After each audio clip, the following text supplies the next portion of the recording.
Surprise পেতে কার না ভালো লাগে? এমন বিশেষ দিনে বিশেষ কিছু মুহূর্ত তৈরি করার জন্যই যেন সারাটা বছর অপেক্ষায় থাকে মানুষ। দেখতে দেখতে আরো একটি বছর পার হয়ে গেল। রাতবেলা এমন কিছু সারপ্রাইজ পাবো তা এক্সপেক্ট করিনি। এটাই অবশ্য আসল মজার বিষয়, যখন এক্সপেকটেশন না থাকার পরেও হুট করে এমনভাবে সারপ্রাইজ দেওয়া হয়। আমি বোঝার চেষ্টা করছিলাম যে এর মধ্যে কী থাকতে পারে। যথেষ্ট ভারী মনে হচ্ছিল, তবে ভেতরে কী থাকতে পারে তা আন্দাজ করা কঠিন।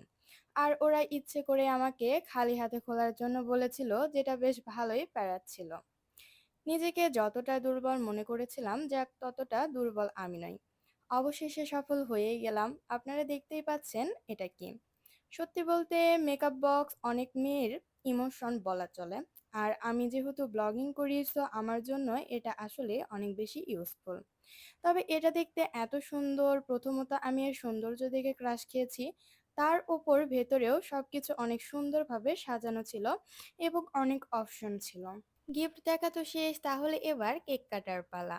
প্রথম দিকে ম্যাচ খুঁজে পাওয়া যাচ্ছিল না। এর বিকল্প হিসেবে কি ব্যবহার করা যেতে পারে সেটা নিয়ে অনেক গবেষণার পরে অবশেষে আমরা ম্যাচ খুঁজে পেয়েছিলাম। বাতিতে আগুন জ্বালাতে গিয়ে অবস্থা এমন হয়েছিল যেন পুরো বাড়িতে আগুন জ্বলে যাবে, তাও বাতিতে জ্বলবে না। কেকটা অনেক বেশি কিউট ছিল, যেমন কিউট ছিল তেমন টেস্টিও ছিল। মনের শান্তিতে কেক কেটে এর স্বাদ উপভোগ করছিলাম। আর এরপরই হলো আকস্মিক হামলা। আমি জানতাম এমন কিছু তো হবেই। এরপরেও কিছু করার নেই, মাঝে মাঝে এই সব অত্যাচার মেনে নেওয়াই যায়। এখনো শীতকাল আসেনি আর এই দেশে তুষারও পড়ে না, তবে আমার অবস্থা এরা একদম স্নোম্যানের মতো বানিয়ে দিয়েছে। মনে হচ্ছে বোতলের ফোম শেষও হয় না। ফর্ম দিয়ে গোসল করার পরেও সুন্দর কিউট রিয়েকশন দিচ্ছিলাম যেন কিছুই হয়নি। আর যা হচ্ছে তাতে আমি অনেক খুশি। ভাগ্য ভালো যে এর বদলে ডিম আর আটা ইউজ করেনি। আশা করছি এই কথা শুনে নেক্সট টাইম ওরা এই আইডিয়া গ্রহণ করবে না।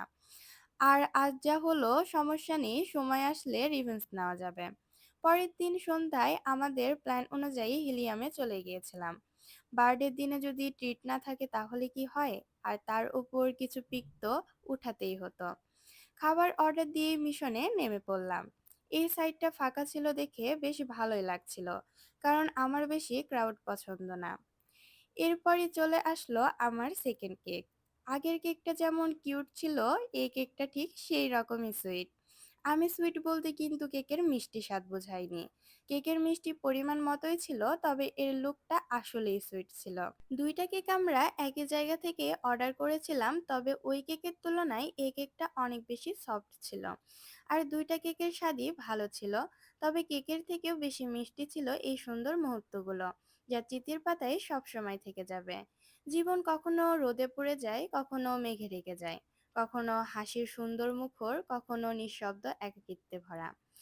কখনো সবকিছু ঠিকঠাক মনে হয়, আবার হঠাৎই এলোমেলো হয়ে যায়। তবুও থেমে থাকা যায় না, কারণ জীবন চলতেই থাকে। কখনো মন চায় সময় থেমে যাক, আবার কখনো চায় সবকিছু নতুন করে শুরু হোক। কখনো ভাঙা স্বপ্নই নতুন স্বপ্ন দেখার সাহস দেয়। আমি মনে করি এটাই জীবনের আসল সৌন্দর্য। ঠিক আছে ভিউয়ার্স, আজ এই পর্যন্তই। আপনারা সবাই ভালো থাকবেন, নিজেদের যত্ন নিবেন এবং আমার জন্য অনেক অনেক দোয়া করবেন। আল্লাহ হাফেজ।